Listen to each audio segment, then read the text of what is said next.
இந்த உலகமே ஒரு நாடக மேடை, நாம் எல்லாரும் நடிகர்கள். இது ஞானிகள் சொல்கிறது. இது ஒரு பக்கம் இருக்கட்டும். இந்த உலகத்துக்குள்ளே எத்தனையோ நாடக மேடைகள், எத்தனையோ நடிகர்கள், எத்தனையோ நாடகங்கள், இதெல்லாம் எப்படி ஆரம்பமாச்சு? அதுதான் இன்றைக்கி தகவல். அதாவது ஆதி மனிதன் பேச ஆரம்பிக்கிறதுக்கு முன்னாடி சைகையாலேயே எல்லாத்தையும் சொல்லிகிட்டு இருந்தான். அதனால் அப்போவே நடிப்பு ஆரம்பமாயிட்டுது. முதல்ல ஒரு வேட்டையைத்தான் அவன் நடித்து காட்டியிருப்பான். இவன் எப்படி போனான், எதிரில் மிருகம் எப்படி வந்தது, அதோடு எப்படி சண்டை போட்டான், எப்படி அடித்து கொண்டுகிட்டு வந்தான், இதை அப்படியே மற்றவங்களுக்கு நடித்து காட்டியிருப்பான். ஏன்னா மொழி கிடையாது. இந்த காலத்துலலாம் நாடகங்களில் நடிக்கிறவங்கள நடிகர்கள்ங்கிறோம். ஒரு காலத்தில் இவங்களுக்கு என்ன பேர் தெரியுமா? திஸ்பியர்கள் அப்படின்னு பேரான். இதுக்கு காரணம் உண்டு. அதாவது 2000 வருஷத்துக்கு முன்னாடி கிரீஸ் நாட்டில் திசிபியஸ் அப்படின்னு ஒரு ஆள் இருந்தான். அவன் ஒரு பெரிய நாடக கலைஞன். அவன் சில இளைஞர்களை சேர்த்துக்கிட்டான், பயிற்சி கொடுத்தான், நாடக குழுவை உருவாக்கினான். நடிகர்களையும் நாடகத்துக்கு தேவையான பொருள்களையும் ஏற்றிக்கிட்டு போகிறதுக்கு ஒரு வண்டியையும் தயார் பண்ணான். அந்த வண்டியிலேயே அவன் கிரேக்க நாடு பூராவும் சுற்றினான். ஊர் ஊராக நாடகம் போட்டான். ஒரு ஊருக்கு போனதும் அங்கே நாடகம் நடத்த தியேட்டர் இருக்கா அப்படிங்கன்னெல்லாம் பார்க்குறதில்ல அவன். ஏன்னா அப்போலாம் தியேட்டர்னா என்னென்ன தெரியாது. நாடகம்னா அது ஒரு மூடிய கொட்டைக்குள்ளே தான் நடத்தணுங்கிறது அப்போ யாருக்குமே தோணலை. இந்த வண்டி போகும், அதுவே ஒரு பகுதி அப்படியே ஒரு மேடை மாதிரி விரிச்சிக்கும். அதில் ஏறி நின்றுக்கிட்டு நாடகத்தை நடித்து காட்டுவாங்களாம். மக்கள்லாம் எதிரில் தரையில் உட்காந்து அதை பார்த்துக்கிட்டு இருக்கிறது. உலகத்தின் முதல் நடமாடும் தியேட்டர் இது தானே. இந்த திசிபிஎஸ் தான் முதலாக உலகத்தில் நாடகங்கிற பொழுதுபோக்கை நடத்தி காட்டினவன் அப்படின்னு சொல்கிறாங்க. அவன் சொந்தமாக நாடகம் எழுதுனான், நடித்தான், நாடகத்தை இயக்கினான். அதனால தான் அவனை first man of the theatre அப்படின்னு சொல்லுவாங்க. அவன் தான் நாடக மேடையின் முன்னோடி. கிரேக்கர் காலத்திலேயே நாடக ஆசிரியர்கள், நடிகர்கள், ரசிகர்கள் இவங்கள்லாம் உருவாயிட்டாங்களாம். நாடகத்தின் சரித்திரத்தில் இந்த 3 பிரிவும் ரொம்ப முக்கியம். அதாவது கிரேக்க தியேட்டர்கள்லாம் திறந்த வெளி மேடைகள் தான். பெரும்பாலும் மலைச்சரிவுகள், அதுவே படிப்படியாக பண்ணியிருப்பாங்க. கீழே அரைவட்ட வடிவில் மேடை, அதுக்கு ஆர்கெஸ்ட்ரான்னு பேர். பிற்காலத்தில் இதில் உட்காந்து இசைக்குழுவினர் வாய்ச்சதுனால இசைக்குழுவுக்கே ஆர்கெஸ்ட்ராங்கிற பேர் வந்துட்டுது. இப்போது கிரேக்க தியேட்டர்களில் ஒன்று, அதோட காலம் கிமு 340. அதை இன்னமும் பாதுகாத்து வச்சுருக்கிறாங்களாம். எபிடாரஸ் அப்படிங்கிற இடத்துல அது இருக்குதான். இன்னமும் அந்த தியேட்டரை பயன்படுத்திக்கிட்டு வர்றாங்களாம். சிறந்த கிரேக்க நாடகங்கள்லாம் அங்கே நடிக்கிறாங்களாம். ஆரம்ப காலத்திலேயே கட்டணம் கிடையாது. அப்புறம் பின்னாடி தான் நுழைவு கட்டணம்லாம் அப்படியே வந்துட்டு தான். நடிகர்கள் பளபளப்பான ஆடைகள் உடுத்தியிருப்பாங்களாம். இந்த குதிகால் உயர்ந்த காலணிகள் போட்டிருப்பாங்களாம். இதெல்லாம் பழைய குறிப்புகள். பலவிதமான உருவங்களில் மாஸ்க் அப்படின்னு சொல்லப்படுற முகமூடி. அதனால் ஒரே நடிகர் பல வேடங்களில் நடிக்கிறது உண்டான். ஆரம்பத்தில் பெண் நடிகர்கள் கிடையாது, எல்லாம் ஆண் நடிகர்கள் தான். ரோமானியர்கள் தான் முதல் நிரந்தர நாடக மேடையை கட்டினவங்க. அதுதான் முதல் தியேட்டர். கிமு 1048 காலகட்டத்தில் பாம்பிங்கிற நகரத்தில் அதை கட்டியிருக்கிறாங்களாம். கிரேக்க ரோமானிய தியேட்டர்களின் அடிப்படையிலேயே இந்த இத்தாலிய வடிவ அமைப்பாளர்கள் இந்த குதிரை லாட வடிவில் ஒரு ஆடிட்டோரியத்தை உருவாக்கினாங்களாம்.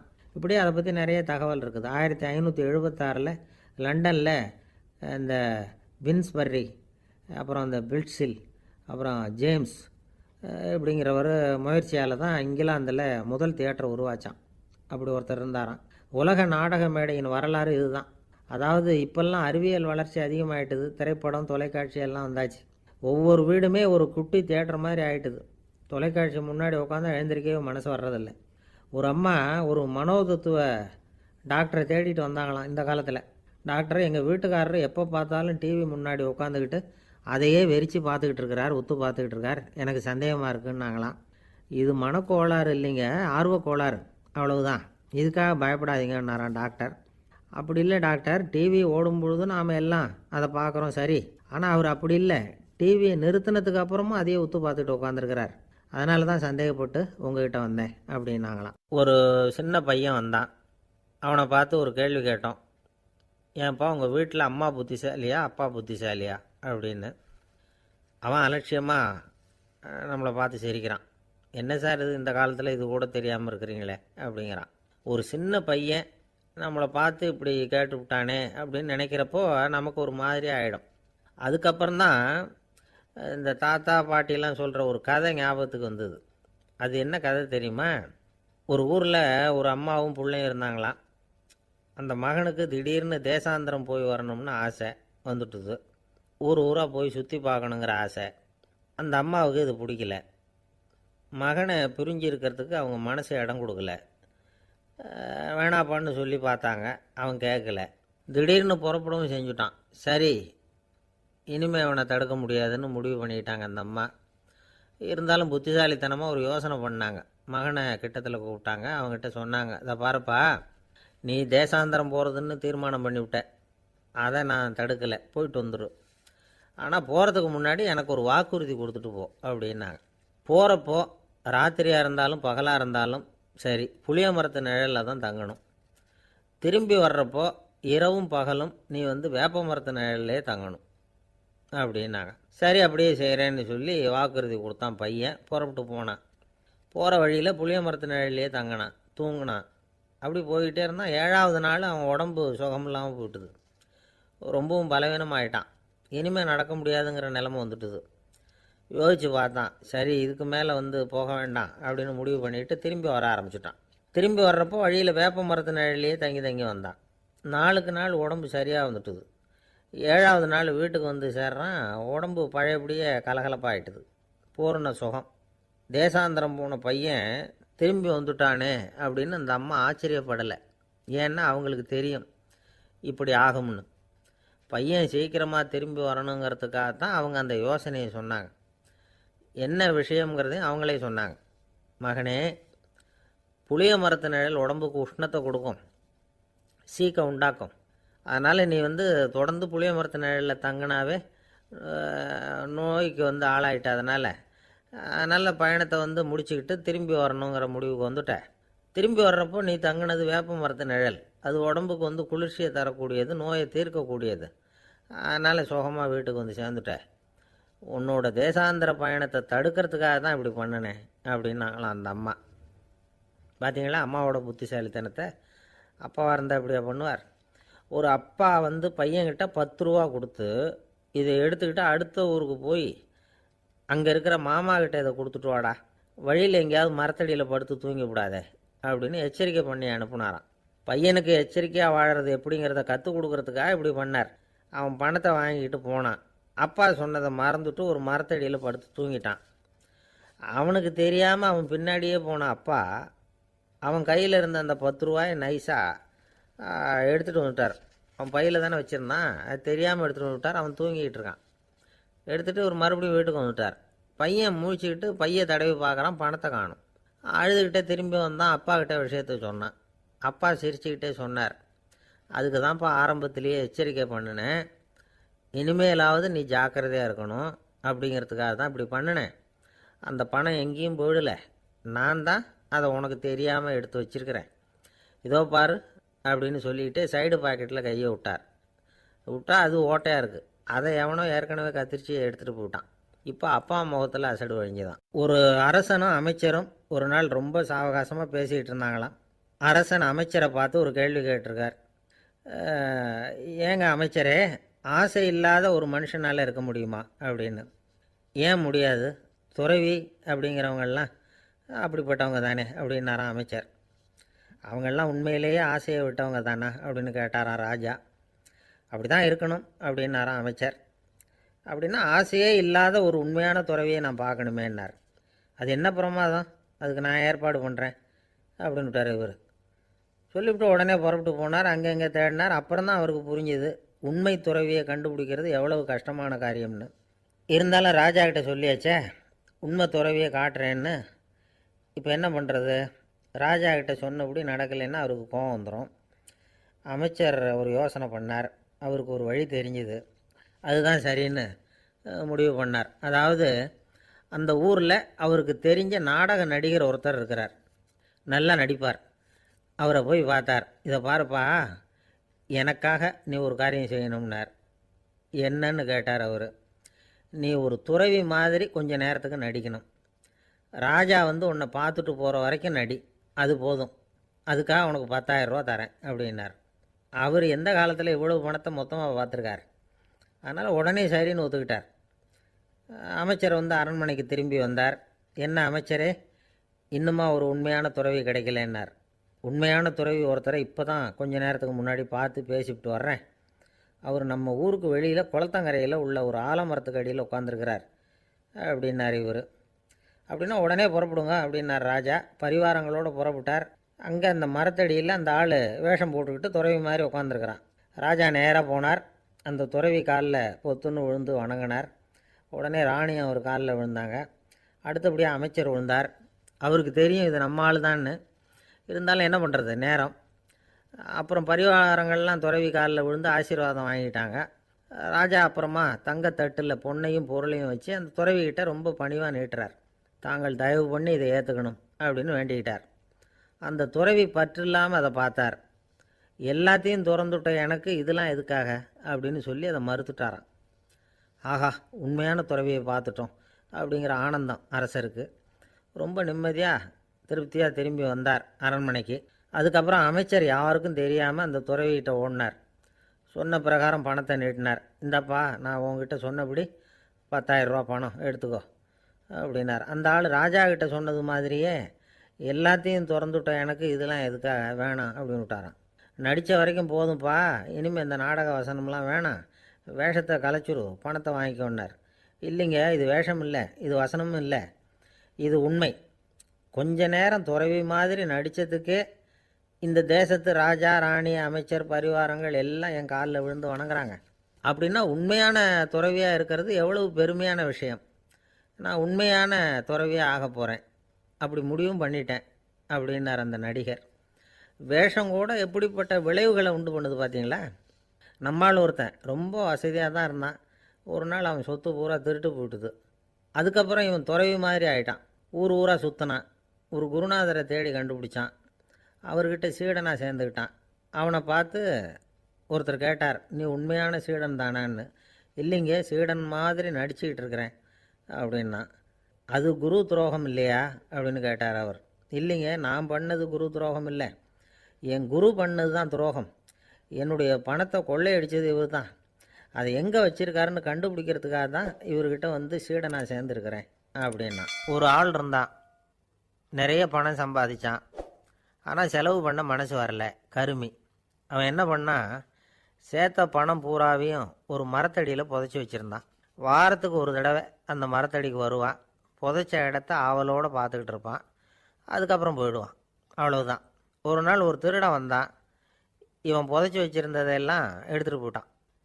இது தெரிஞ்சு போச்சு. அந்த கருமி புலம்ப ஆரம்பிச்சிட்டான். இவன் புலம்பலை கேட்டதும் அக்கம் பக்கத்தில் இருந்தவங்கெல்லாம் ஓடி வந்தாங்க. என்ன விஷயம்னு விசாரித்தாங்க. இவன் சொன்னான். ஒரு பெரியவர் கேட்டார், ஏன்ப்பா வாரம் வந்து இந்த இடத்த பார்க்குறதாக சொன்னியே, எப்போவாவது இதில் இருக்கிற பணத்தை எடுத்து செலவு பண்ணியிருக்கியா அப்படின்னு கேட்டார். நான் அப்பப்போ வந்து அதை பார்க்குறது தான் வழக்கம், அதை தொட்டதே இல்லைன்னு அவன். சரி, அப்படின்னா இப்போவும் நீ அதே மாதிரி வாரம் ஒரு தடவை வந்து இந்த இடத்த பார்த்துட்டு போகலாமே அப்படின்னாராம் அந்த பெரியவர். அதுவும் சரிதானே, எவ்வளவு காலமானாலும் அவன் அந்த பணத்தை எடுத்து செலவு பண்ண போகிறதில்ல. அப்படி இருக்கிறப்ப உள்ளே பணம் இருந்தாலும் ஒன்று தான், இல்லாமல் போனாலும் ஒன்று தான். இதிலேருந்து என்ன புரியுதுன்னா, ஒருத்தர்கிட்ட இருக்கிற பணத்தை கொண்டு அவர் பணக்காரரா ஏழையா அப்படின்னு முடிவு செய்கிறது சரியில்லை. அந்த செல்வத்தை அனுபவிக்கிற திறன், பயன்படுத்துகிற திறன், அதை வச்சு தான் அவர் ஏழையா பணக்காரரா அப்படிங்கிறத நிர்ணயம் பண்ணணும். அதுதான் சரி. செலவு பண்ண தெரியாதவன் சேகரம் பண்ணிகிட்டே இருக்கிறதுனால என்ன பிரயோஜனம்? தலைமுடியே இல்லாதவன் தாராளமாக சீப்புகளை வாங்கி சேகரம் பண்ணுறது மாதிரி தானே இது. சில சமயம் செலவு பண்ண நாம் தயாராக இருந்தால் கூட அந்த செல்வம் நமக்கு பயன்படுறதில்ல. அரேபியாவில் ஒரு நகை வியாபாரி விலை உயர்ந்த முத்துக்களை எல்லாம் அவர் வச்சு வியாபாரம் பண்ணிகிட்டு இருந்தார். அவர் ஒரு சமயம் ஒரு பாலைவனம் வழியாக போய்கிட்டு இருக்கிறார் ஒட்டகத்தில். அப்போ திடீர்னு கடுமையான புயல் வீச ஆரம்பிச்சுட்டுது. திசை தவறி இவர் எங்கேயோ வந்துட்டார். கூட வந்தவங்களையும் காணலை, எங்கே போனாங்களோ தெரியல. இவர் ரொம்ப பயந்து போய் அங்கேயும் எங்கேயுமா அலைஞ்சு திரியிறார். வழியே தெரியல, பசி கடுமையாயிட்டுது. ஒட்டகத்து முதுகில் ஒரு மூட்டை இருந்தது, அதை பிரித்து பார்த்தார். உள்ளே ஏதாவது இருக்கான்னு தேடி பார்க்குறார். அது வரைக்கும் கண்ணில் தட்டுப்படாத அபூர்வமான ஒரு பை கண்ணில் பட்டுது. ஆஹா, அதில் ஏதாவது சாப்பிட்றதுக்கு இருக்கும் அப்படின்னு நினச்சி ஆவலாக அதை பிரித்து பார்க்குறார். அந்த பையில் விலை உயர்ந்த முத்துக்கள் நிறைய இருந்துதான். அப்போ தான் அவர் நினச்சாராம், விலை உயர்ந்த முத்துக்கள் கூட சாப்பிட்றதுக்கு உணவாக முடியாது அப்படிங்கிறத புரிஞ்சுக்கிட்டாராம். எந்த நேரத்தில் எது நமக்கு தேவையோ அது நமக்கு தாராளமாக கிடைக்கணும். அப்படி அது கிடைக்கிறதுக்கு நம்மக்கிட்ட இருக்கிற செல்வம் பயன்படணும். அது நமக்கும் பயன்படலாம், நம்ம மூலமாக அடுத்தவங்களுக்கும் பயன்படலாம். அதுதான் செல்வத்தின் பயன். ஒரு மரத்தடியில் ஒருத்தன் உட்காந்து அழுதுகிட்டு இருந்தான். அந்த பக்கமாக வந்த இன்னொருத்தன் ஏப்பா அழுதுகிட்டு இருக்கிறேன்னு கேட்டான். இந்த இடத்துல தான் பூமிக்கு அடியில் பணம் இருக்குது, புதைச்ச இடம் தெரியல, அதான் அழறேன் அப்படின்னா. நல்லா ஞாபகப்படுத்தி பாரு, எந்த இடத்துல புதைச்ச அப்படின்னு கேட்டான் இவன். அது எப்படி எனக்கு தெரியும், புதைச்சி வச்சிருக்கிறவன் நான் இல்லையே, எங்கள் எதிர்த்த வீட்டுக்காரன் அப்படின்னானா இவன். அந்த ஆள் என்னை கண்ணாப்புண்ணான்னு திட்டிவிட்டான் சார், அதை நினச்சா எனக்கு ரொம்ப வருத்தமாக இருக்குது அப்படின்னு சொல்லி கவலைப்பட்டார் ஒருத்தர். இதில் கவலைப்படுறதுக்கு என்ன இருக்குது அப்படின்னார் ஒரு பெரியவர். அவர் ஒரு மகான். என்ன சார் இப்படி சொல்கிறீங்க, ஒருத்தர் நம்ம பார்த்து திட்டுனா வருத்தமாக இருக்காதா அப்படின்னார். அது எப்படி வருத்தமாக இருக்கும், திட்டுறதுங்கிறது என்ன, அது வெறும் சத்தம் தானே அப்படின்னார் அந்த பெரியவர். நம்ம ஆளுக்கு தலையை பிச்சுக்கலாம் போல் இருந்தது. இருக்காது அப்படின்னா நமக்கே அப்படி தானே தோணுது. அந்த பெரியவர் சொல்கிறது ரொம்ப பெரிய விஷயம். அதை நாம் புரிஞ்சிக்க முயற்சி பண்ணலாம்னா நடைமுறை வாழ்க்கைக்கு அது ஒத்து வர்றது மாதிரி தெரிய மாட்டேங்குது. இருந்தாலும் அந்த பெரியவர் அதுக்கு என்ன தான் விளக்கம் கொடுக்குறாருன்னு பார்ப்போமே.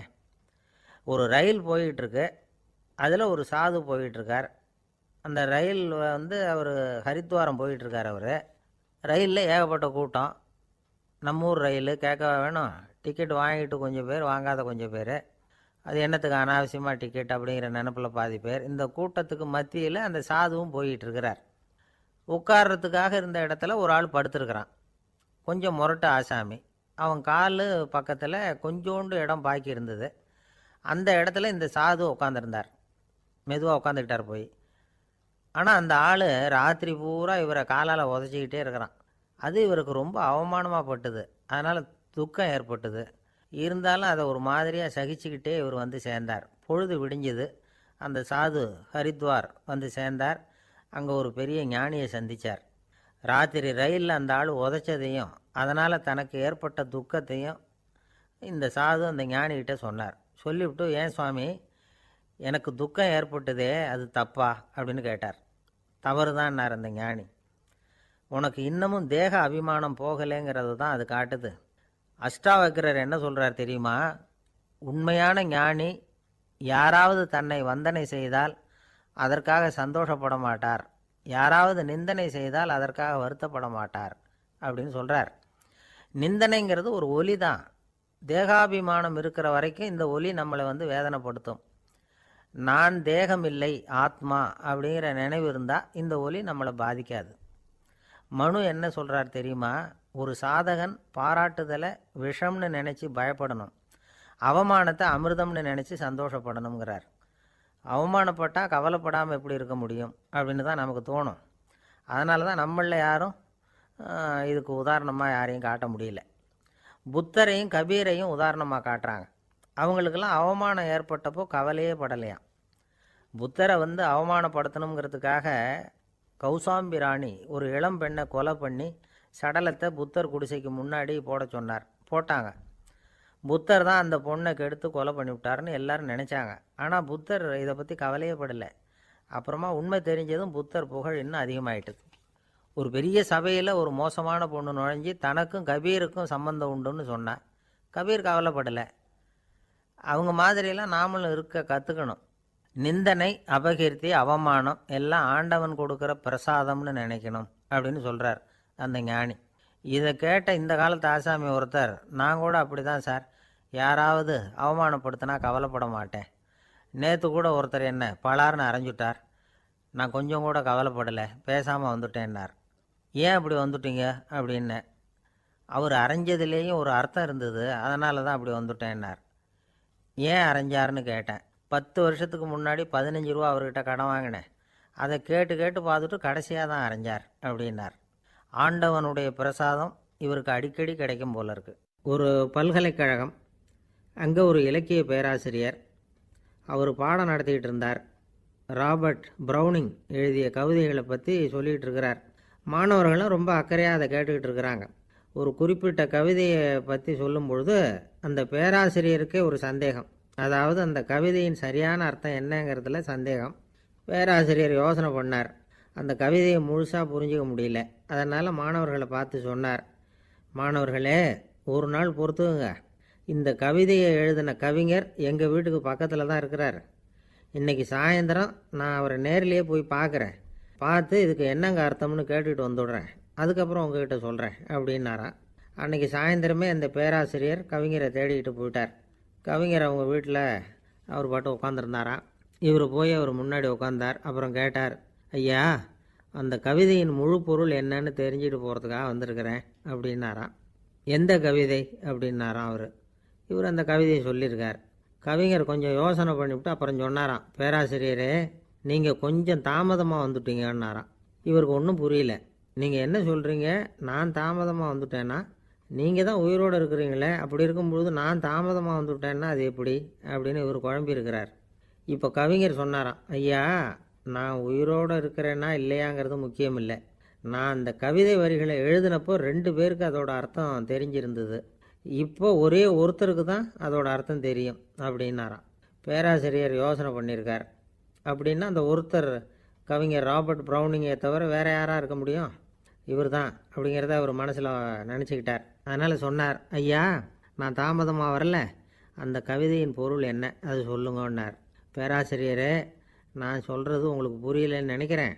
நான் இந்த வரிகள் எழுதினப்போ 2 பேருக்கு அதோட அர்த்தம் தெரிஞ்சிருந்தது. அந்த 2 பேர் யாருன்னா, ஒருத்தர் ராபர்ட் ப்ரௌனிங், அதாவது நான், இன்னொருத்தர் கடவுள். இப்போ அது கடவுளுக்கு மட்டும்தான் தெரியும். நானே இதை பற்றி பல தடவை யோசனை பண்ணி பார்த்தேன்.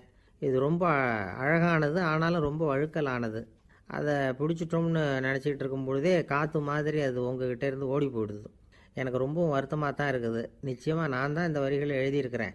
அதில் அர்த்தம் இருக்குங்கிறது எனக்கு தெரியும். அதை நான் உணர்கிறேன். ஆனால் நீங்கள் என்னை மன்னிக்கணும். எனக்கே கூட அதை என்னால் விளக்க முடியல. அப்படி இருக்கும்பொழுது உங்களுக்கு எப்படி அதை நான் விளக்க முடியும் அப்படின்னாரா அந்த கவிஞர்.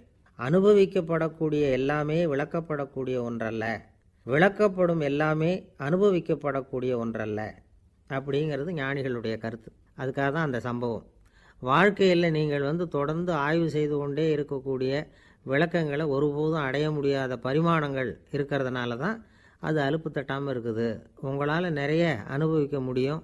இருந்தாலும் நீங்கள் அனுபவித்து அறிந்த விஷயங்கள் கூட வார்த்தைகளால் விளக்கப்பட முடிவதில்லை அப்படிங்கிறது பெரிய ஒரு சிந்தனை. இதெல்லாம் ஒரு பக்கம் இருக்கட்டும்.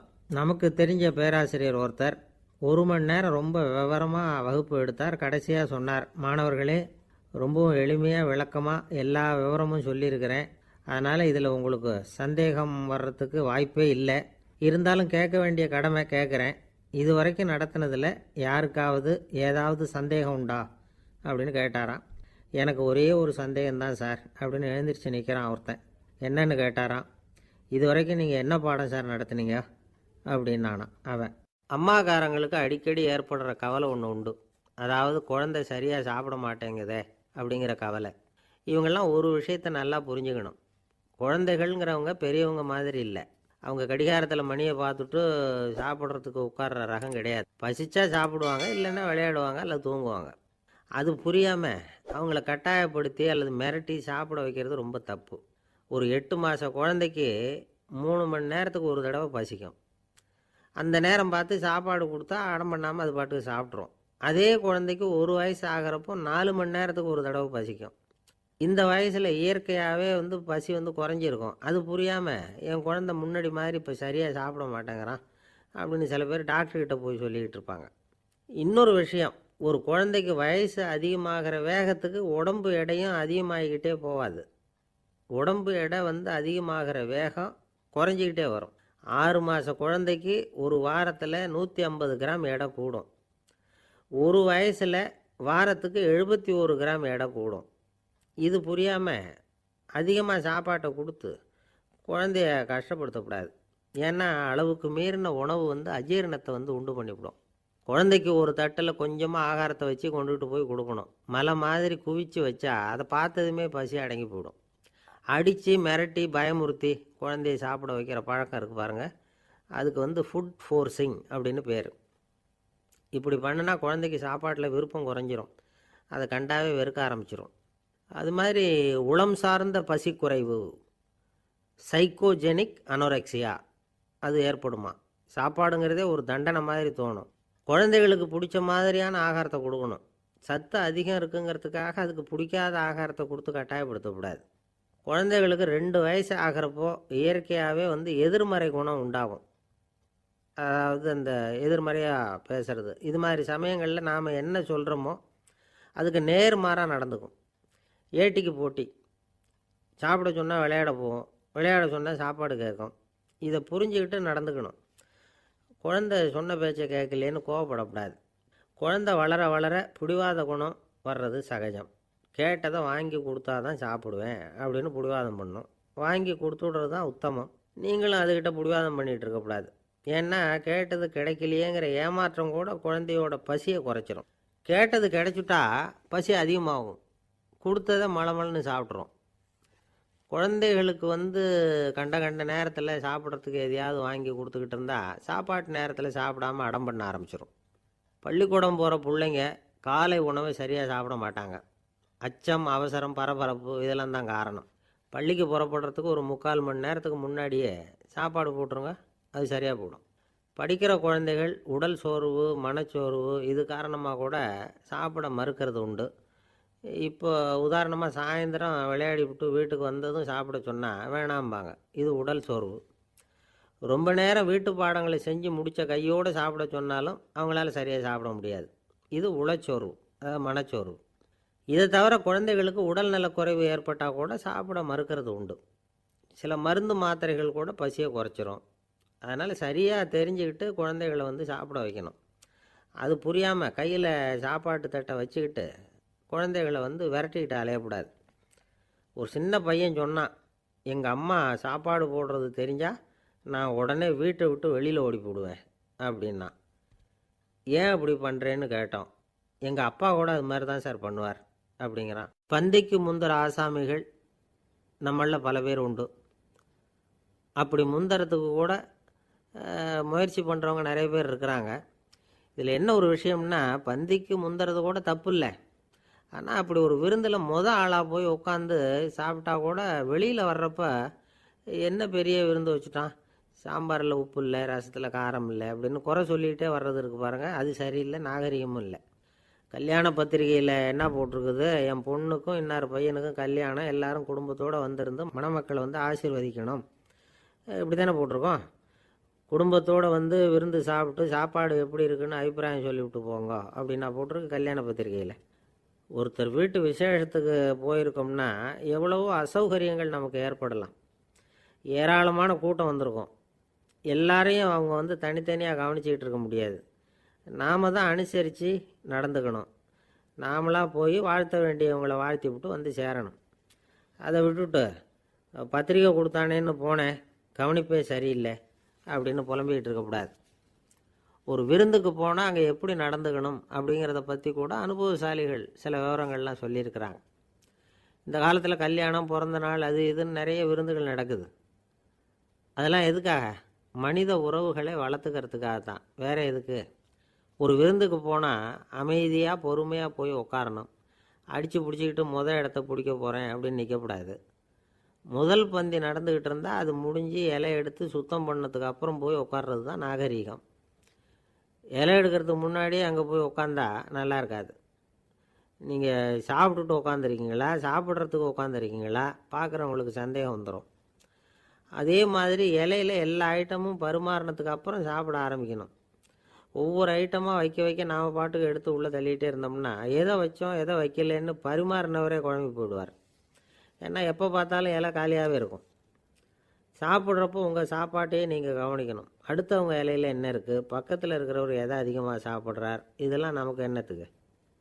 எல்லாரும் சாப்பிட்டு முடிக்கிற வரைக்கும் பொறுமையாக இருக்கிறது தான் நல்லது. நீங்கள் மட்டும் திடீர்னு பாதியில் எழுந்திரிச்சு பக்கத்தில் இருக்கிறவங்களுக்கு சங்கடமாக இருக்குமேங்கிறதெல்லாம் யோசிக்காமல் நீங்கள் பாட்டு எழுந்திரிச்சு போகக்கூடாது. பக்கத்தில் உள்ளவங்க உங்களை எழுந்திரிக்க சொன்னால் எழுந்திரிச்சு போகலாம். விருந்துகளில் சாப்பாட்டை வீணாக்கிறதே ஒரு நாகரிகமாக போட்டுது இந்த காலத்தில். சாப்பாட்டுக்கே கஷ்டப்பட்டுக்கிட்டு பல பேர் இந்த உலகத்தில் இருக்கிறப்போ சாப்பாட்டை வீணாக்கிறது எவ்வளோ பெரிய மோசங்கிறத நினச்சி பார்க்கணும். வேணுங்கிற அளவுக்கு கேட்டு வாங்கி சாப்பிட்றது தான் முறை. விருந்தில் இந்த பஃபே அப்படின்னு சொல்லி ஒரு முறை சொல்கிறாங்கல்ல, அதாவது உணவு வகைகளையெல்லாம் பொதுவாக ஒரு இடத்துல வச்சுடுறது, நமக்கு தேவையானதை நாமே எடுத்துகிட்டு ஒரு தட்டில் போட்டுக்கிட்டு சாப்பிட வேண்டியது. இதில் கூட சில பேர் தேவைக்கு அதிகமாக எடுத்து போட்டுக்கிட்டு வீணாக்குறாங்க. சில சமயம் வந்து கடைசியாக சாப்பிட போகிறவங்களுக்கு எல்லா ஐட்டமும் கிடைக்காம போகலாம். அதை போய் பெருசு பண்ணிகிட்டு இருக்கக்கூடாது. என்ன சார் இந்த அளவுக்கு கூடவா நாகரிகம் தெரியாமல் இருக்கிறோம், இதை போய் பெருசாக சொல்ல வந்துட்டீங்களே அப்படின்னு நினைக்கலாம். ஒருத்தர் 2 பேருக்கு இந்த விவரம் தேவைப்படலாம். அவங்க காதலையும் இது விழட்டுமேங்கிறதுக்காக தான் இது. ஒரு பெரிய கல்யாண விருந்து நடந்துக்கிட்டு இருந்தது. விருந்து மண்டபத்து வாசலில் ஒருத்தர் நின்றுக்கிட்டு வர்றவங்களையெல்லாம் ரொம்ப மரியாதையாக வணங்கி உள்ளே அனுப்பி வச்சுக்கிட்டு இருந்தார். எப்படி தெரியுமா? வர்றவங்க கையெல்லாம் பிடிச்சி முத்தம் கொடுத்து அதுக்கப்புறம் உள்ளே அனுப்பி வச்சுக்கிட்டு இருந்தாராம். கூட்டம்லாம் முடிஞ்சதுக்கப்புறம் அவர்கிட்ட போய் கேட்டிருக்கிறாங்க, சார் நானும் எவ்வளவோ விருந்துகளுக்கு போயிருக்கிறேன், இருந்தாலும் இவ்வளவு மரியாதையாக வர்றவங்க கைக்கெல்லாம் முத்தம் கொடுத்து வரவேற்கிறத இங்கே தான் பார்க்குறேன் அப்படின்னு சொன்னாங்க. அதுக்கு அவர் சொன்னார், அட போங்க சார், நான் முத்தம் கொடுக்கல, முந்தின பந்திக்கு வந்து சாப்பிட்டவங்களே அடுத்த பந்திக்கும் வர்றாங்களான்னு மோந்து பார்த்து அனுப்பி வச்சுக்கிட்டு இருந்தேன் அப்படின்னார். ஒருத்தர் மனசில் நிம்மதி இல்லாமல் உட்காந்துருந்தார். என்ன சார் விஷயம் அப்படின்னு விசாரித்தேன். அகலக்கால் வச்சுட்டேன், அதுதான் அவதிப்படுறேன்னார். விவரமாக சொல்லுங்கன்னு. வீடு கட்டணும்னு ஆரம்பித்தேன், வேலை பாதியிலே நிற்கிது, கையில் பணம் இல்லை அப்படின்னார். இது மாதிரி ஆசாமிகள் பல பேரை நீங்கள் பார்த்துருக்கலாம். இவங்கெல்லாம் சுலபமாக மன அழுத்தத்துக்கு ஆளாயிடுறாங்க. மன உளைச்சல், அதாவது ஸ்ட்ரெஸ் அப்படின்னு சொல்கிறோமே, அதுக்கு அடிப்படையான சில காரணங்கள் உண்டு. அதாவது மிகையாக திட்டமிடுதல் அப்படிங்கிறதும் ஒரு முக்கியமான காரணம். நடைமுறை சாத்தியம் என்னங்கிறத மனசில் வச்சுக்கிட்டு எந்த திட்டத்தையும் தீட்டணும், அப்போ தான் அது சரியாக வரும். 2வது காரணம் என்ன தெரியுமா? ஒரே நேரத்தில் பல்வேறு செயல்களில் ஈடுபடுறது.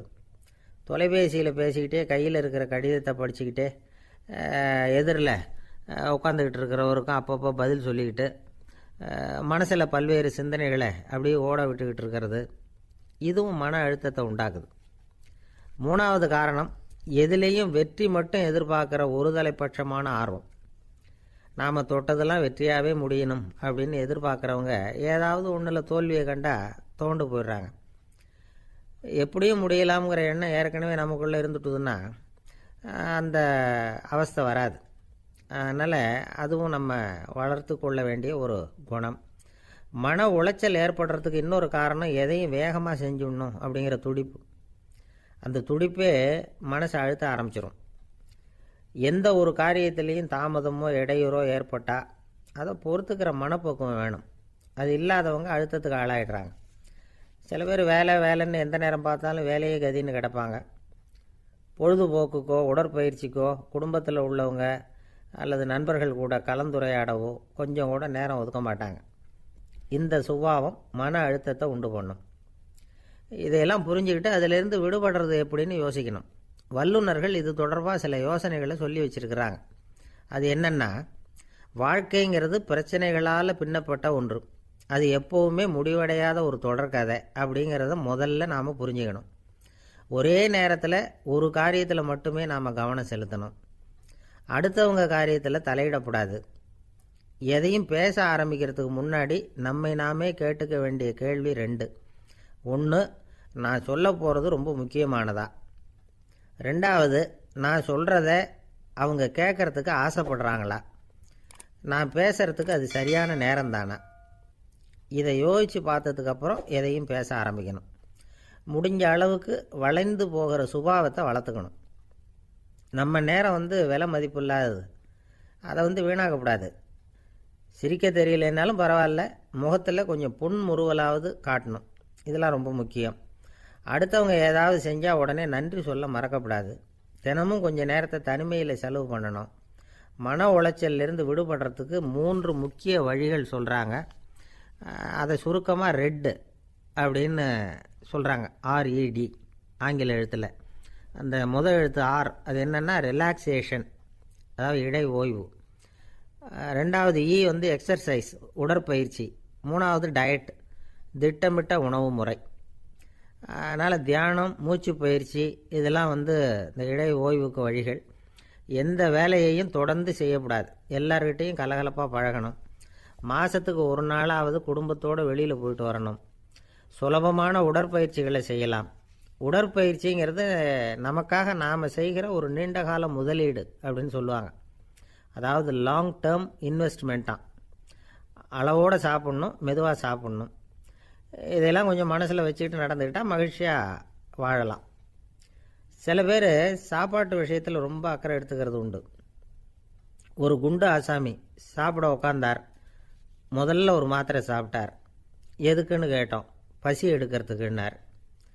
சாப்பிட்டு முடித்தார். பிறகு மறுபடியும் ஒரு மாத்திரை சாப்பிட்டார். இது எதுக்குன்னு கேட்டோம். சாப்பிட்டது ஜீரணமாகறதுக்கு அப்படின்னார். ஒரு ஆஃபீஸில் வேலை பார்க்குற ஒருத்தர் ஏதோ தப்பு பண்ணிவிட்டார். உடனே மேலதிகாரி அவரை கூப்பிட்டு அனுப்புனார். நீ செஞ்சது தப்புன்னார் கோபமாக. இது ஒரு ரகம்.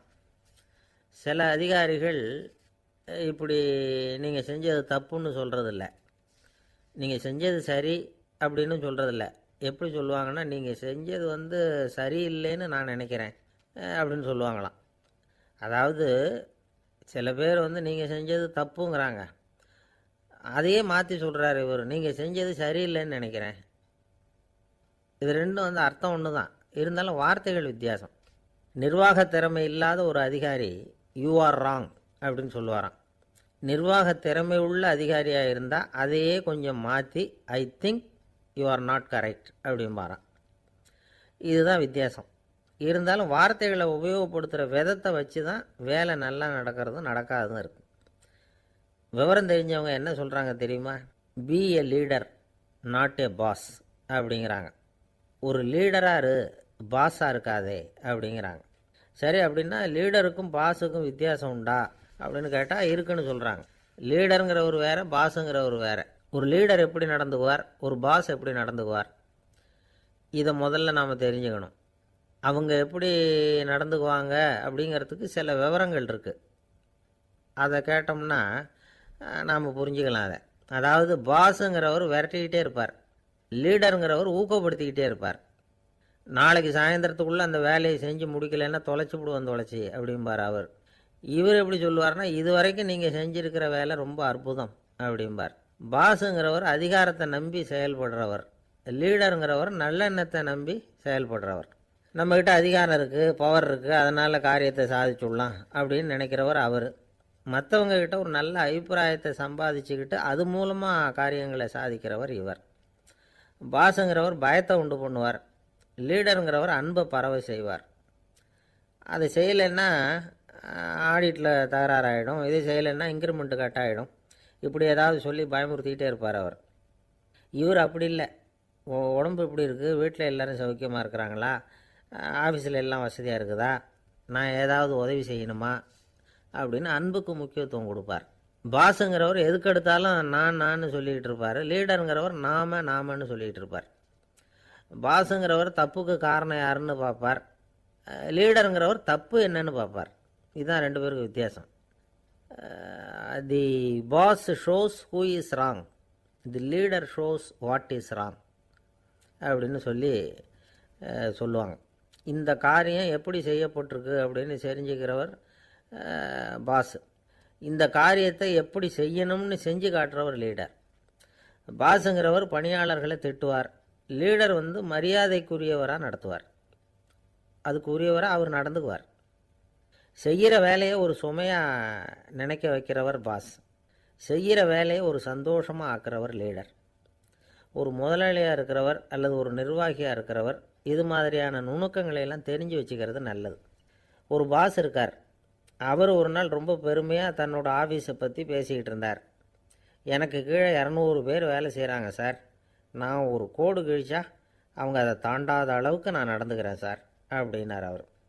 அது எப்படி முடியுது உங்களால் அப்படின்னு கேட்டோம். நான் கோடே கிழிக்கிறதில்ல சார் அப்படின்னார். ஒருத்தர் இருக்கார், நல்ல உத்தியோகத்தில் தான் இருக்கிறார், ஆனால் எப்போ பார்த்தாலும் முகத்தை வெறுப்பாக வச்சுருப்பார், அப்படியே வருவார் போவார். ஏன் சார் இப்படி இருக்கிறீங்க அப்படின்னு விசாரித்தோம். ஏன்டா இந்த வேலைக்கு வந்தோம்னு இருக்குது சார் அப்படின்னார். உங்கள் வேலை உங்களுக்கு பிடிக்கலையா அப்படின்னு கேட்டோம். இல்லைன்னார். இப்படிப்பட்டவங்க வெற்றிகரமான வாழ்க்கை வாழ முடியாது. இது நிபுணர்கள் கருத்து. வேலையை நேசிக்க தெரிந்தவர்கள் வெற்றி பெறுவார்கள் அப்படிங்கிறாங்க அவங்க. எந்த துறையாக இருந்தாலும் சரி, அந்த துறையில் வெற்றிகரமாக இருக்கிறவங்கள விசாரித்து பாருங்கள். எனக்கு என்னுடைய வேலை ரொம்ப பிடிக்கும் அப்படின்னு சொல்கிறவங்களாக தான் இருப்பாங்க. அப்படி இருந்தால் தான் அது வெற்றிகரமாக இருக்க முடியுது அவங்களால. ஒருத்தனுக்கு பிடித்தமான பொழுதுபோக்கே அவனுடைய தொழிலாக இருந்துட்டுதுன்னா அவனை மாதிரி கொடுத்து வச்சவன் வேற யாரும் இல்லை அப்படிங்கிறார் பெர்னாட் ஷா. ஒரு தடவை மன்னர் ஹுமாயூன் உயிரை தண்ணீர் முண்டு ஊற்றுகிற தொழிலாளி ஒருத்தர் காப்பாற்றினாராம் அந்த ஹுமாயூன் உயிரை. உடனே மன்னர் கேட்டிருக்கார், உனக்கு என்ன வேணும்னாலும் கேளு தரேன், உயர் பதவி வேணுமா அப்படின்னு கேட்டாராம். மன்னா, மக்களின் தாகம் தீர்க்கக்கூடிய இந்த பணியை விட உயர்ந்தது உண்டா அப்படின்னாராம் அந்த தொழிலாளி. அவரால் அவருடைய வேலையை நேசிக்க முடிஞ்சுது, அதனால் மகிழ்ச்சியாக இருக்க முடிஞ்சுது. நாமெல்லாம் அப்படி இல்லை, வேலை கிடைக்கிற வரைக்கும் கிடைச்சா போதும் அப்படின்னு இருக்கோம். கிடைச்சதுக்கப்புறம் ஏன்டா அந்த வேலைக்கு வந்தோம்னு ரொம்பவும் அழுத்துக்குவோம். சரி, நாம் இருக்கிற இடத்துல நாம் வெற்றிகரமாக இருக்க வழி உண்டா அப்படின்னா உண்டுன்னு சொல்கிறாங்க. அதாவது மன இயல் நிபுணர்கள் இருக்கிறாங்க இல்லையா, அவங்க அதுக்கு முக்கியமாக 6 வழிகள் சொல்கிறாங்க. நீங்கள் ஒரு அலுவலகத்தில் வேலை பார்க்குறவரா அப்படின்னா இதை கேளுங்க. அதாவது உங்கள் மேலதிகாரி எதிர்பார்ப்புக்கு தகுந்த மாதிரி உங்கள் வேலை இருக்குதா? அப்படி இல்லைன்னா முதல்ல உங்கள் வேலையின் தரம் உயரணும். உங்களுக்கு மேலே கீழே வேலை பார்க்குற பணியாளர்கள்கிட்ட நல்ல விதமாக பழகுறீங்களா? அந்த உறவு முறையில் ஏதாவது குறை இருந்தால் அதை கண்டுபிடிச்சி சரி பண்ணுங்க. நம்பிக்கைக்கு உரியவர் அப்படின்னு நீங்கள் பேர் எடுக்கணும். நீங்கள் எடுக்கிற முடிவு நல்ல முடிவாக தான் இருக்கும் அப்படின்னு அடுத்தவங்க சொல்லணும். உங்கள் தோற்றத்துக்கு முக்கியத்துவம் கொடுங்க. இது மனம் உடல் ரெண்டும் சம்மந்தப்பட்டது. அதனால் மனசையும் ஆரோக்கியமாக வச்சுருக்கணும், உடம்பையும் ஆரோக்கியமாக வச்சுருக்கணும். உங்களுடைய நிர்வாகம் செயல்படுற விதத்தை நல்லா புரிஞ்சு வச்சுக்கணும். உங்களுடைய நிர்வாகம் இப்போ ஒரு காரியம் செய்யுதுன்னு வச்சுங்க, ஏன் அப்படி செய்யுது, எதுக்காக அப்படி செய்யுது, அதனுடைய குறிக்கோள் என்ன, அது நீடிக்கிறதுக்கு காரணம் என்ன, இதையெல்லாம் தெரிஞ்சுக்கணும். சிரிப்புக்கு வஞ்சகம் பண்ணக்கூடாது, நல்லா சிரிக்கணும், அப்போ தான் அது திரும்ப கிடைக்கும். கடந்த கால தோல்வியை பற்றி கவலைப்படக்கூடாது. முதலாளி விருப்பம் தெரிஞ்சு நடந்துக்கிறது நல்லது தான். அதுக்காக காக்கா பிடிக்கணுங்கிற அவசியம் இல்லை. உங்களுக்கு ஒரு பொறுப்பான வேலை கிடைக்குது, உடனே சத்தம் குழப்பம் அப்படின்னு சூழ்நிலையை இறுக்கமாக ஆக்கிடக்கூடாது. எந்த சூழலையும் இயல்பாக கையாளக்கூடியவர் அப்படிங்கிறத காட்டணும். இதெல்லாம் உங்கள் துறையில் நீங்கள் வெற்றி பெற நிபுணர்கள் சொல்கிற யோசனைகள். இவ்வளவு விவரமும் சொல்லிவிட்டு ஒருத்தரை பார்த்து கேட்டோம், இப்போ சொல்லுங்கள், நீங்கள் செய்கிற வேலை உங்களுக்கு பிடிச்சிருக்குதா அப்படின்னோம். ரொம்ப ரொம்ப பிடிச்சிருக்குது அப்படின்னார். சரி, என்ன செஞ்சிட்ருக்குறீங்க அப்படின்னு கேட்டோம். சும்மா தான் இருக்கிறேன் அப்படின்னார் அவர். அள்ள அள்ள குறையாதது அட்சய பாத்திரம், அது நமக்கு தெரியும், கேள்விப்பட்டிருக்கிறோம். ஆனால் போட போட நிரம்பாத ஒரு பாத்திரம் உண்டு. அது என்ன தெரியுமா? நம்மளில் பல பேர்கிட்ட அந்த பாத்திரம் உண்டு. அதுதான் பேராசை அப்படிங்கிற பாத்திரம். அதை நிறைவு செய்யவே முடியாது. பேராசையை பற்றி சுஃபி இலக்கியத்தில் ஒரு பிரபலமான கதை உண்டாம். அதை ஒரு பெரியவர் எடுத்து சொல்லியிருக்கிறார். ஒரு மன்னர் நகர்வலம் போயிட்டுருக்கார். ஒரு பிச்சைக்காரன் மன்னர் எதிரில் வரான். பிச்சை போடுங்கங்கிறான். என்னுடைய அமைதியை கெடுக்காதே போங்கிறார் மன்னர். அவன் சிரிக்கிறான். அரசே, உங்களுடைய அமைதி கெடக்கூடிய நிலையில் இருந்தால் அதுக்கு பேர் அமைதியே கிடையாது அப்படின்னானா. எதிரில் நிற்கிறது வெறும் பிச்சைக்காரன் இல்லை, யோகி அப்படிங்கிறத மன்னர் புரிஞ்சுக்கிட்டார். துறவியே, உங்களுக்கு என்ன வேணும்னாலும் கேளுங்க, கொடுக்குறேன்னாராம். அந்த துறவி மறுபடியும் சிரிக்கிறார். அரசே, உங்களால் முடியாததையெல்லாம் கொடுக்க முடியும்னு சத்தியம் செய்யாதீங்க அப்படின்னார். மன்னருக்கு கோபம் வந்துட்டுது. என்ன இவர் இப்படி சொல்கிறாரே அப்படின்னு நினச்சார். நகர்வலத்தை பாதியிலேயே நிறுத்தினார். வாங்க அரண்மனைக்குன்னார். துறவியை அழைச்சிக்கிட்டு அரண்மனைக்கு வந்துட்டார். துறவி தன்கிட்ட இருந்த பிச்சை பாத்திரத்தை நீட்டினார். இது நிறைய எனக்கு பொற்காசுகள் வேணும் அப்படின்னாராம். அவ்வளவு தானா, இது ஒரு பெரிய காரியமா அப்படின்னு கையை தட்டினாராம் மன்னர். ஒரு பெரிய தாம்பாளம் நிறைய பொற்காசுகள் சேர்ந்தது. அதை அள்ளி போட்டார். போட போட அந்த பிச்சை பாத்திரம் நிரம்பவே இல்லை. பொற்காசுகள் போட போட அவ்வளவையும் உள்ளே வாங்கிக்கிட்டே இருக்குது. அரசாங்க கஜானாவே காலி ஆகிட்டுது. மூட்டை மூட்டையாக பொற்காசுகளை கொட்டி பார்த்துட்டாங்க. அது முழுங்கிக்கிட்டே இருக்குது. கடைசி வரைக்கும் அந்த பிச்சை பாத்திரம் நிரம்பவே இல்லை. அரசர்கிட்ட இருந்த கர்வம் போயிட்டுது. அப்படியே பொத்துன்னு துறவி காலில் விழுந்தார். அப்போ அந்த துறவி சொன்னாராம், மன்னா, இந்த பிச்சை பாத்திரத்தை உங்களால் மட்டும் இல்லை, வேற யாராலையும் நிரப்ப முடியாது. அதுக்கு என்ன காரணம்னா, இது சாதாரண பிச்சை பாத்திரம் இல்லை, பேராசைகளோடு வாழ்ந்து செத்துப்போன ஒரு மனிதனின் மண்டை ஓடுது அப்படின்னாராம். பாருங்கள், இதுதான் அந்த சுஃபி இலக்கிய கதை. செத்த பிறகும் நிறைவு இல்லைன்னா அது எப்பேற்பட்ட பேராசையாக இருக்கும்னு யோசித்து பார்த்துங்க. நம்மால் ஒருத்தர் கல்யாணம் பண்ணிக்க பொண்ணு பார்த்துக்கிட்டு இருந்தார். அழகு, அறிவு, படிப்பு எதுவும் தேவையில்லை, பணம் மட்டும் இருந்தால் போதும் அப்படின்னு பார்க்குறவங்ககிட்டெல்லாம் சொல்லி வச்சார். ரொம்ப நாளைக்கு அப்புறம் ஒரு பணக்காரர் கிடைச்சார். அவர் சொன்னார், இதை பாருங்கள், எனக்கு 20 வயசில் ஒரு மகள், அவளை நீங்கள் கல்யாணம் பண்ணிக்கிட்டா 2 லட்சம் பணம் கொடுப்பேன். 25 வயசில் ஒரு பொண்ணு, அவளை கல்யாணம் பண்ணிக்கிட்டா 2.5 லட்சம் தருவேன். 30 வயசில் ஒரு பொண்ணு இருக்கா, அவளை கல்யாணம் பண்ணிக்கிட்டா 3 லட்சம் தருவேன். என்ன சொல்கிற அப்படின்னாராம். இவன் கொஞ்ச நேரம் யோசித்து பார்த்துருக்கான். அதுக்கப்புறம் மெதுவாக அவரை நிமிர்ந்து பார்த்து, ஏன் சார், உங்ககிட்ட 50 வயசில் ஏதாவது பொண்ணு இருக்கா அப்படின்னு கேட்டானா. ஒருத்தர் ரொம்ப அவசரமாக வந்தார். சார், மனுஷன் நிம்மதியாக இருக்கிறதுக்கு என்ன வழின்னு கேட்டார். சீக்கிரமாக ஒரு கல்யாணத்தை பண்ணிங்க, எல்லாம் சரியாக போடும் அப்படின்னோம். அவர் ஒரு மாதிரியாக பார்த்தார். ஏற்கனவே எனக்கு கல்யாணம் ஆகிட்டுது சார், அதனால தானே நிம்மதியாக இருக்கிறதுக்கு வழி கேட்குறேன் அப்படின்னார். சரி, இவர் ஒரு மாதிரியான கேஸ் அப்படின்னு நினச்சிக்கிட்டு நம்மக்கிட்ட இருந்த ஒரு சின்ன புத்தகத்தை அவர்கிட்ட தூக்கி கொடுத்தோம். இதை படித்து பாருங்கன்னு. கல்யாணத்துக்கு பிறகும் சந்தோஷமாக இருக்கிறதுக்கு என்ன வழி அப்படிங்கிற கேள்விக்கு அந்த புத்தகத்தில் விளக்கம் இருந்தது. கணவன் மனைவிக்குள்ளே சிக்கல் வராமல் இருக்கிறதுக்கு அதில் சில வழிகளை சொல்லி கொடுத்துருக்குறாங்க. அதெல்லாம் என்னென்ன அப்படிங்கிறத இப்போ பார்க்கலாமா? குடும்பம்னு இருந்தால் கோபம் வரதான் செய்யும், அது வந்துட்டு போட்டும் பரவாயில்ல. ஆனால் அந்த கோபம் ஒரே நேரத்தில் 2 பேருக்கும் வந்துடாமல் பார்த்துக்கணும். ஒரு சமயத்தில் யாராவது ஒருத்தர் தான் கோபப்படணும், அடுத்தவங்க அமைதியாக இருக்கணும். அதுக்கப்புறம் இவர் அமைதியான உடனே அவங்க ஆரம்பிச்சிக்கலாம். கோபமாக ஏதாவது சொன்னால் உடனே கோபமாக பதில் சொல்லக்கூடாது. கொஞ்சம் பொறுத்து கோபம் தீர்ந்த உடனே அந்த பதிலை சொல்லலாம். அப்போ பதில் கோபமாக இருந்தால் கூட அது அவ்வளோ பெருசாக தெரியாது. அற்ப விஷயத்துக்கெல்லாம் காய்ச்சி மூச்சுன்னு கத்திக்கிட்டு இருக்கக்கூடாது. உங்கள் 2 பேருக்குள்ளே ஒரு தர்க்கம் ஆரம்பமாயிட்டுதுன்னு வச்சுக்கோங்க. கடுமையாக 2 பேரும் விவாதம் பண்ணுறீங்க. உங்களில் ஒருத்தர் இதில் ஜெயிக்கணும்னா அது நீங்களாக இருக்க வேணாம், அடுத்தவங்க ஜெயிக்கிறதுக்கு நீங்கள் துணையாக இருங்களேன். அப்படின்னா நீங்கள் கொஞ்சம் விட்டு கொடுக்கணும், அவ்வளோதான். ஏதாவது குத்தம் சொல்லணுமா, செஞ்ச தப்பை சுட்டி காட்டணுமா, விமர்சனம் பண்ணணுமா, பண்ணுங்க, வேணான்னு சொல்லலை. ஆனால் சொன்னதை அப்படி சொல்கிறத கொஞ்சம் அன்பாக இதமாக சொல்லுங்கள். எப்போ நடந்த தவறுகளையெல்லாம் இப்போ போய் மறுபடியும் ஞாபகப்படுத்திகிட்டு இருக்க வேண்டாம். நான் அப்போவே சொன்னேன் இந்த புடவை வேணாம்னு, நீங்கள் தான் கேட்கல, இப்போ பாருங்கள் கிழிஞ்சு போச்சு இப்படின்னு கத்துனாங்க ஒரு அம்மா. எப்போ சொன்னீங்கன்னு கேட்டால் ஒரு 10 வருஷத்துக்கு முன்னாடி தீபாவளி சமயத்தில் அப்படிங்கிறாங்க. அது என்ன இன்னும் அப்படியே புதுசாகவே இருக்கும்? உங்களுக்கு அவர் தான் பெருசு, அவருக்கு நீங்கள் தான் பெருசு. அதை விட இந்த உலகத்தில் வேறு எதுவும் முக்கியம் இல்லைன்னு நினைக்கணும். நீ தான் என்னுடைய உலகம்னு எத்தனை தடவை சொல்லியிருப்பீங்க? அதெல்லாம் வெறும் வசனமாக போயிடக்கூடாது. ஏதாவது ஒரு பிரச்சனையை பற்றி கடுமையாக விவாதம் பண்ணிக்கிட்டு இருக்கீங்க, அதை அப்படியே பாதியில் விட்டுட்டு படுக்கைக்கு போயிடக்கூடாது. சொச்சத்தை நாளைக்கு பேசிக்கலாம்னு. அப்படி போனால் தூக்கம் வராது. பிரச்சனையை ஒரு முடிவு பண்ணிக்கிட்டு அதுக்கப்புறமா தூங்க போகணும். ஒரு நாளில் ஒரு தடவையாவது உங்கள் ஜோடியை பாராட்டி நல்ல விதமாக கனிவாக ஒரு வார்த்தை சொல்லணும் அப்படின்னு தீர்மானம் பண்ணிங்க. ஏதாவது தப்பு பண்ணிவிட்டீங்கன்னா பரவாயில்ல, அதை ஒத்துக்கிறதுக்கும் மன்னிப்பு கேட்குறதுக்கும் தயாராக இருக்கணும். அது ஒன்றும் கேவலம் கிடையாது. வீட்டுக்குள்ளே தானே கேட்க போகிறீங்க, வெளியில் யாருக்கு தெரிய போகுதோ? எப்படியோ உங்களுக்குள்ளே ஒரு சமரசம் ஆனால் சரி தான். ஒரு தகராறுன்னு எடுத்துக்கிட்டால் குறைஞ்சபட்சம் அதுக்கு 2 பேர் தேவை. தனியாகவே உட்காந்துக்கிட்டு நான் இப்போ தகராறு பண்ணிகிட்டு இருக்கிறேன் அப்படின்னு யாரும் சொல்ல முடியாது. 2 பேர் தகராறு பண்ணுறாங்கன்னா பொதுவாக அந்த 2 பேரில் யார் அதிகமாக பேசுகிறாங்களோ அவங்க பேரில் தான் தப்பு இருக்கும். அதை மனசில் வச்சுக்கணும். இதெல்லாம் தான் அந்த புத்தகத்தில் போட்டிருக்கிற வழிமுறைகள். இவ்வளவும் சரியாக வரலைன்னா அப்புறமா சொல்லுங்கள், வேறு புத்தகம் ஏதாவது இருக்கான்னு தேடுவோம். ஒரு கணவன் தன்னுடைய மனைவியை அழைச்சிட்டு ஒரு மனோதத்துவ டாக்டர்கிட்ட வந்தாராம். டாக்டர், எங்களுக்கு கல்யாணம் ஆகி 30 வருஷ காலமாக நாங்கள் ஒரு விஷயத்தில் கூட ஒத்து போனதில்லை அப்படின்னு ஆரம்பித்தார். உடனே அந்த அம்மா குறுக்கிட்டு, அது 30 வருஷம் இல்லை 32 வருஷம் அப்படின்னாங்களாம். சில பேரை இப்படி சொல்கிறது உண்டு.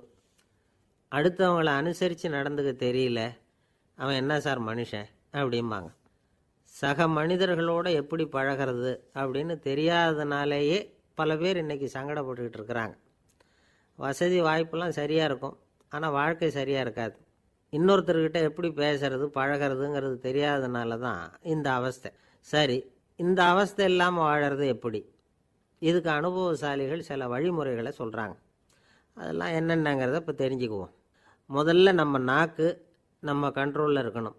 வார்த்தைகளை கொட்டிவிட்டு அதுக்கப்புறம் அள்ள முடியாமல் கடந்து கஷ்டப்படக்கூடாது. எப்படி பேசுகிறோங்கிறதும் முக்கியம், பேசுகிறப்ப எப்படி முகத்தை வச்சுருக்கிறோங்கிறதும் முக்கியம். அன்பாக பேசினாலும் நல்லாயிருக்கும். அப்படி பேசுகிறப்ப ஆதரவாக அவர் தோள் மேலே ஒரு கையை போட்டுக்கிட்டு பேசினா இன்னமும் நல்லாயிருக்கும். 2வது விஷயம், இன்னொருத்தர்கிட்ட பேசுகிறப்போ வாக்குறுதிகளை அள்ளி வீசக்கூடாது.